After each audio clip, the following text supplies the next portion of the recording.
Assalamualaikum warahmatullahi wabarakatuh. Waalaikumsalam warahmatullahi wabarakatuh. Hadirin jamaah rahimakumullah. Pada malam hari ini kita alhamdulillah bisa berkumpul kembali di tempat yang sangat sederhana ini, tapi sangat juga memperhatikan dalam rangka kita bersama-sama thalabul ilmi. Mudah-mudahan dengan niat thalabul ilmi, langkah kaki kita, ayunan tangan kita dicatat oleh Allah dengan catatan amal ibadah. Hadirin jamaah rahimakumullah, tanpa terasa kita semua sudah mendekati daripada bulan haji, di mana bulan haji ini adalah ada suatu amalan bagi umat Islam yang dianjurkan oleh Nabi Muhammad SAW untuk kita laksanakan. Di antaranya ialah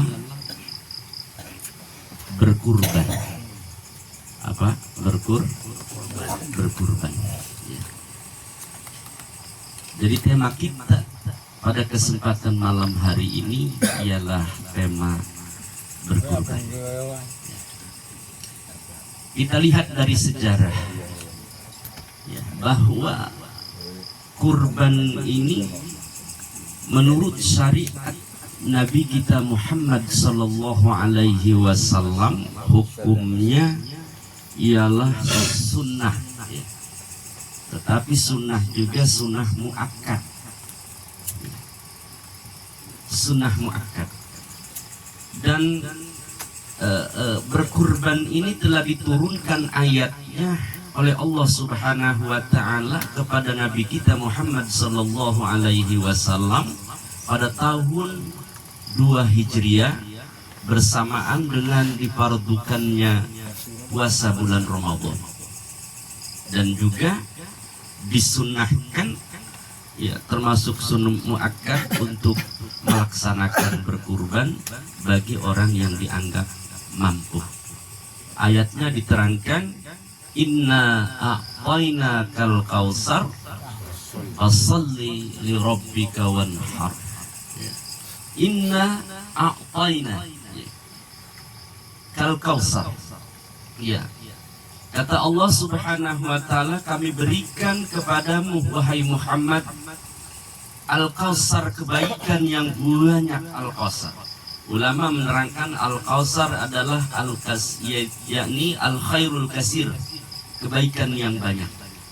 Tetapi sebagian ulama juga diterangkan bahwa al-kausar ini adalah sebuah telaga nanti di surganya Allah Subhanahu wa taala. Tapi kedua-duanya juga sangat-sangat baik. Selanjutnya fasalli ya, maka laksanakan salat oleh Muhammad, aidum ala salawat, tegese mayangkan ya, laksanakan dengan kontinu urusan masalah salat, wanhar, dan berkurbanlah andika Muhammad.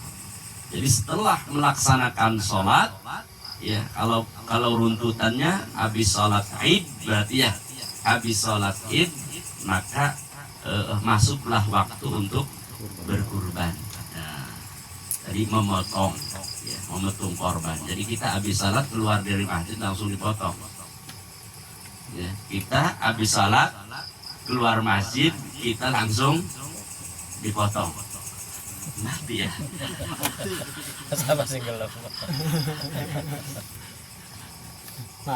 Dan sejarah kurban ini bukan saja disyariatkan pada zaman Nabi kita Muhammad sallallahu alaihi wasallam, tetapi terhadap nabi-nabi terdahulu juga pernah dilaksanakan.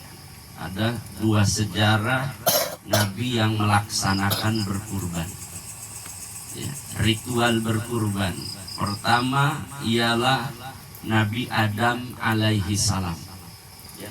Yang kedua ada sejarah ya, yang dilakukan oleh Nabiullah Ibrahim alaihi salam, yaitu ketika Nabiullah Ibrahim alaihi salam diperintahkan oleh Allah untuk menyembelih, memotong anaknya yang namanya Ismail untuk dikurbankan kepada Allah Subhanahu wa taala. Kenapa untuk dikorbankan kepada Allah Subhanahu wa taala? Karena atas janji atau nadarnya sendiri yang ia lupakan. Sebelum dia punya anak, Nabi Ibrahim ini sangat luar biasa menjamu tamu ya.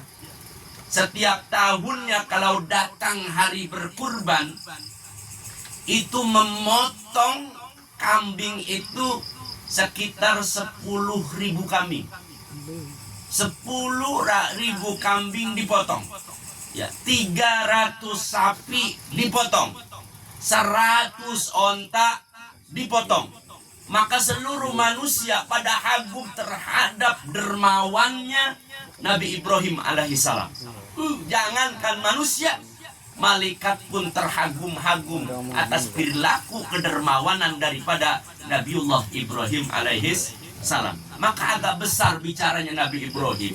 Ketika dipuji oleh manusia, maka Nabi Ibrahim berkata, jangankan saya punya 1.000 kambing, jangankan saya punya 300 sapi, jangankan saya punya 100 onta, andai kata saya punya anak, akan saya potong dan saya kurbankan kepada Allah Subhanahu wa ta'ala.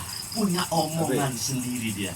Itu ketika berbicara, dia belum punya anak, Nabi Ismail.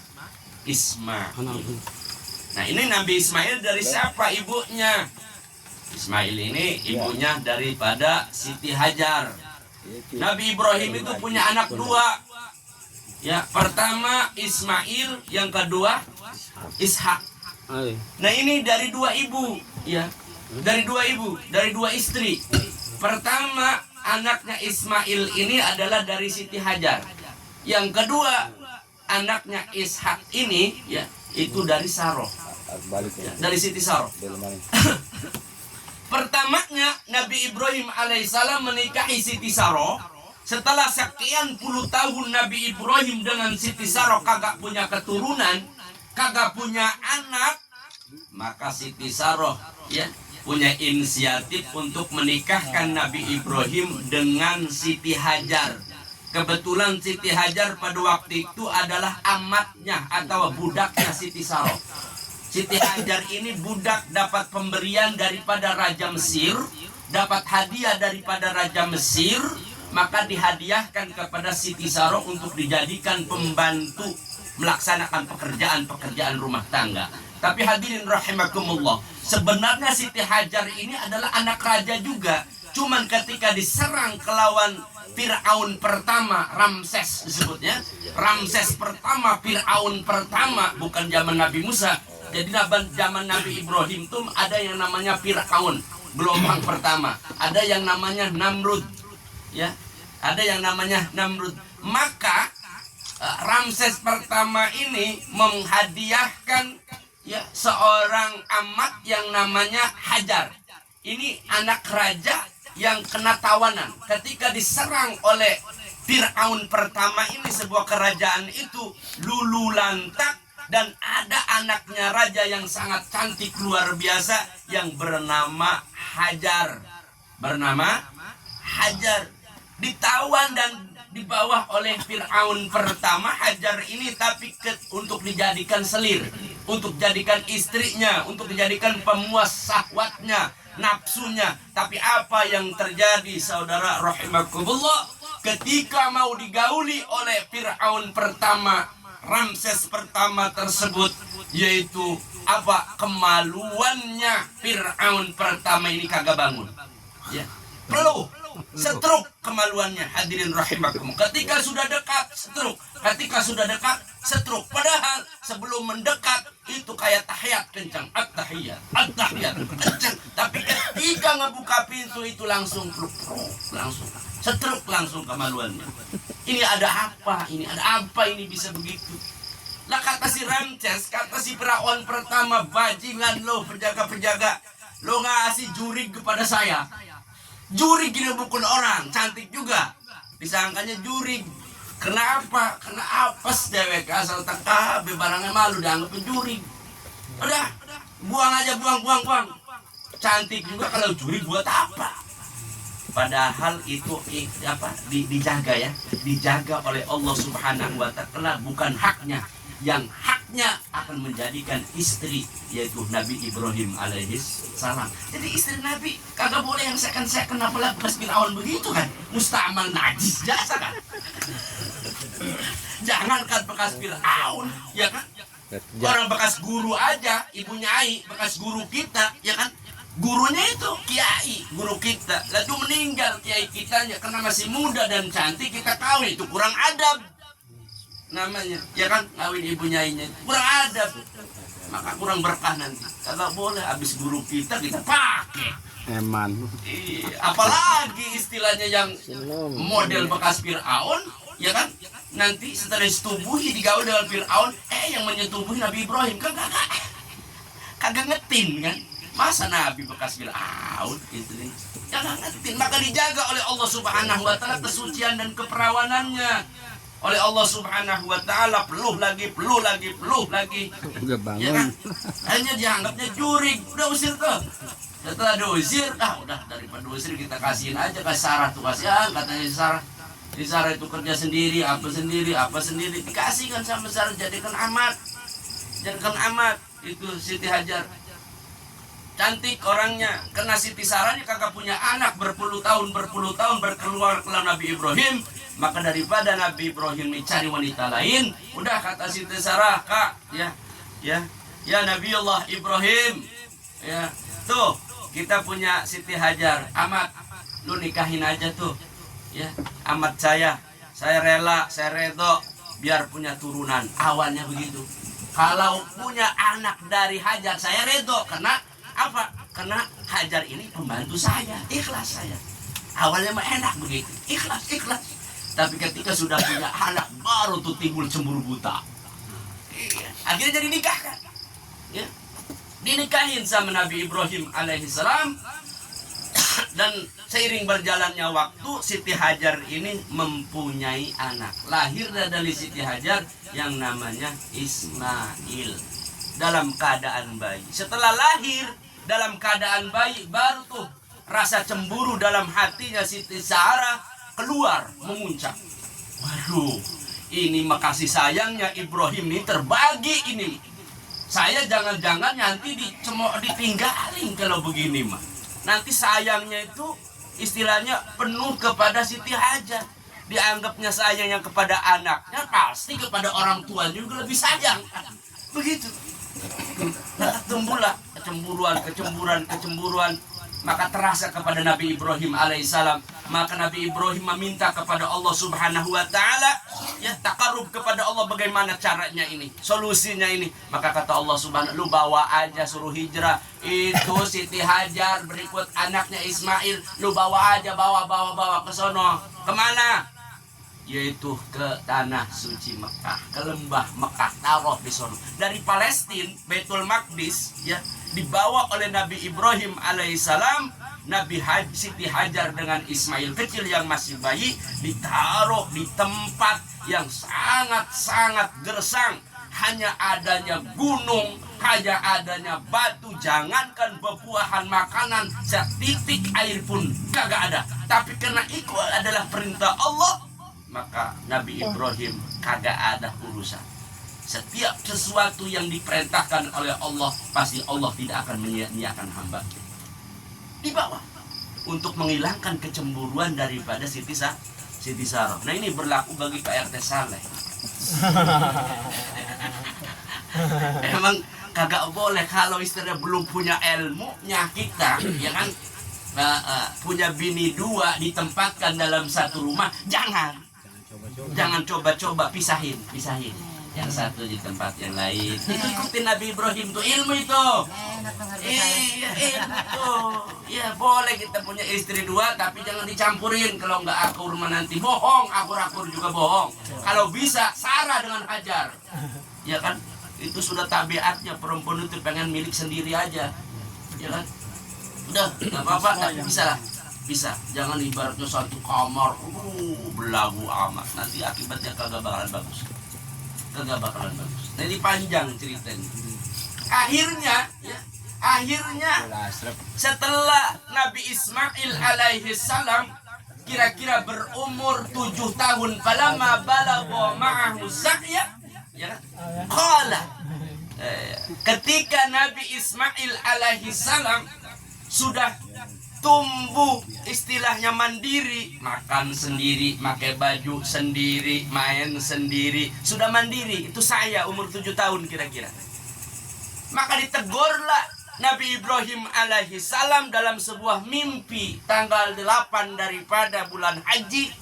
Nabi Ibrahim diberikan mimpi, dalam sebuah impinya ditegurlah Nabi Ibrahim untuk memotong anaknya yang namanya Ismail.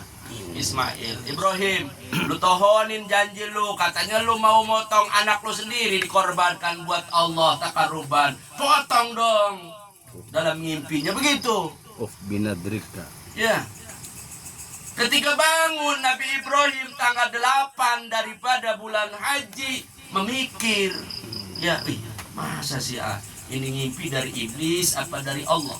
Kalau dari Allah masa anak sendiri mau suruh dipotong? Apa dari iblis apa dari Allah? Ini impian. Padahal yakin kalau Nabi ngimpi itu tidak ada ruang untuk iblis masuk ke ruang impian. Tidak ada Nabi. Maka berpikirlah apa benar, maka disebutnya tanggal 8 itu Yaumut Tarwiyah. Apa itu taruh? Hari berpikir. Ngimpi lagi malam tanggal 9-nya sama ditegur Nabi Ibrahim, aufi nadraka bidhabhi waladika Ismail. Ya, laksanakan nadarmu, janjimu, katanya kalau punya anak mau dipotong buat dikorbankan. Selalu didatangi dalam impiannya. Bangun pagi-pagi, maka Nabi Ibrahim alaihi salam meyakini, karena ini impian, terus mau meyakini dalam hatinya bahwa impian ini bukan dari iblis tapi mutlak dari Allah Subhanahu wa taala. Karena yakin, tahu bahwa itu impian ya dari Allah, maka harinya tanggal 9 ini disebut Arafah. Arafah itu yaitu yakin, tahu bahwa ini impian dari Allah. Arafah pakai H. Kalau Arafat itu tanahnya. Kalau Arafah itu tanah Arafah. Kalau Arafah itu maknanya yaitu mengetahui atau meyakini. Arafah. Maka ketika datang yaitu 10 daripada bulan Dzulhijjah, maka langsung dipotong anaknya. Ya. Mau dikorbankan anaknya pada Yaumun Nahar. Nahar itu disebutnya kan hari untuk memotong korban. Akhirnya tanggal 10-nya itu habis sholat Id, kalau sekarang mah jam 7 atau jam 8, itu Nabi Ibrahim ngomong kepada istrinya Siti Sarah, Siti Hajar, kata Ibrahim, "Neng, ya, tuh si Ismail tolong dong, Ismail tuh pakein baju yang bagus, yang putih-putih, yang paling bagus pakein dong." Kagak tahu tuh Hajar mah bahwa anaknya itu mau disembelih sama Ibrahim. "Tolong tong pakein yang paling bagus." Kok tumben? Kan nggak apa-apa mau diajak bertamu sama saya, keliling-keliling ke desa-desa. Ya kan? Terus pakein minyak wangi dong. Pakein minyak wangi, bajunya putih, minyak wanginya, terus rambutnya disisirin. Maka orang zaman dulu itu kalau berkorban kambing itu pupurnya ada, baju putihnya ada, minyak wanginya ada, surinya juga ada. Jangan dikatakan bid'ah itu. Iya, karena itu mengikuti Nabi Ibrahim alaihis salam. Dan Nabi Ibrahim itu syariatnya banyak yang dipakai oleh Nabi kita Muhammad sallallahu alaihi wasallam. Kenapa dipakai oleh Nabi kita Muhammad? Karena atas perintah Allah, wattabi millata Ibrahim hanifa. Banyak kalau kita terangkan, maka sebagian syariat Nabi Muhammad sallallahu alaihi wasallam adalah mengikuti syariat Nabi Ibrahim alaihissalam. Maka diabadikan di dalam tahiyat pun, tahiyat akhir pun ketika kita baca sholawat, bukan Nabi yang lain yang dibawa, tapi yang dibawa adalah Nabi Ibrahim. Bukan Allahumma sholli ala Sayyidina Isa wa ala ali Sayyidina Isa kama shollaita ala Sayyidina Isa. Nggak ada. Tapi Ibrahim ataupun Musa, Allahumma sholli ala Sayyidina Muhammad wa ala ali Sayyidina Muhammad kama shallaita ala Sayyidina Musa. Kagak ada tuh, kagak sah salat kita. Iya, maka yang diabadikan di dalam salat kita bawah ketika tahiyat akhir adalah Ibrahim, yang disebut salawat Ibrahim, untuk mengenang daripada jasa-jasa Nabi Ibrahim alaihi salam. Ya. Maka dibawalah.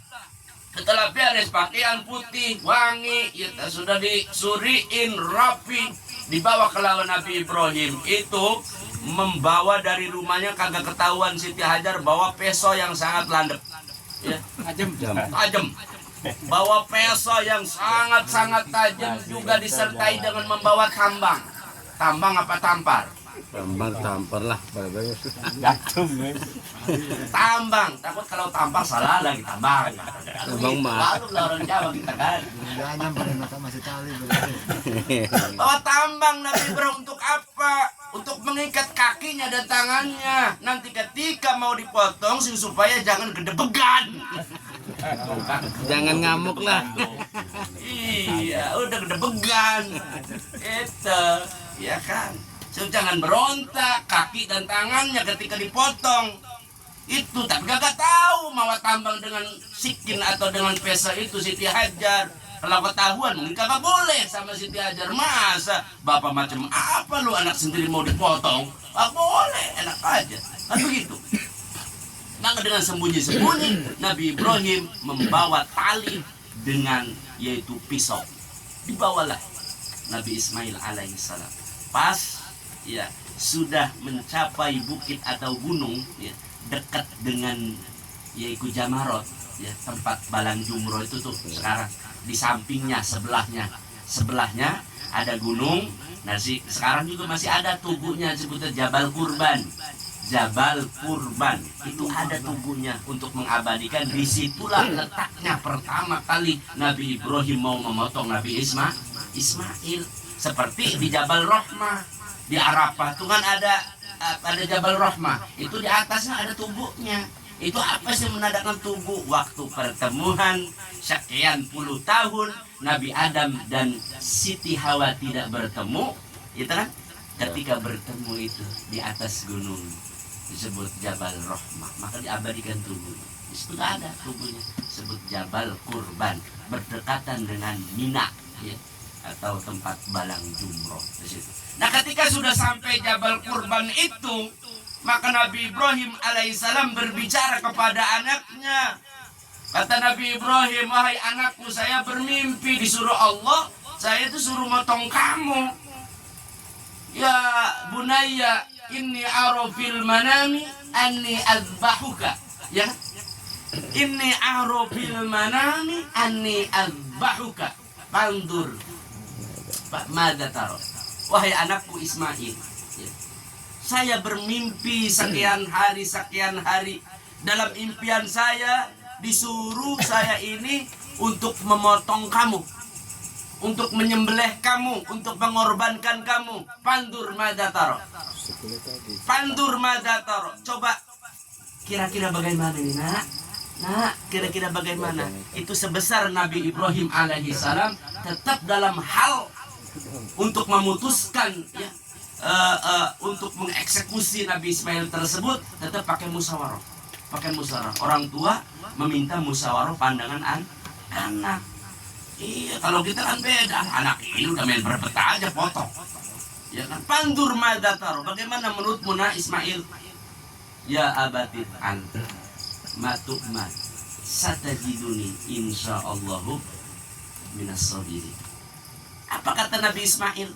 Luar biasanya, kagak ada gentar, kagak ada takut, kagak ada gemeter Nabi Ismail. Padahal umur 7 tahun. Ya abatif al, wahai orang tuaku Ibrahim, if'al, kerjakan dong. Jangan ragu-ragu. If'al ma'tu'mar, kerjakan apa yang diperintah oleh Tuhanmu. oleh Allah Subhanahu wa taala. Lo nanti gimana kamu mati? Satajiduni minas sabirin. Satajiduni minas sabirin.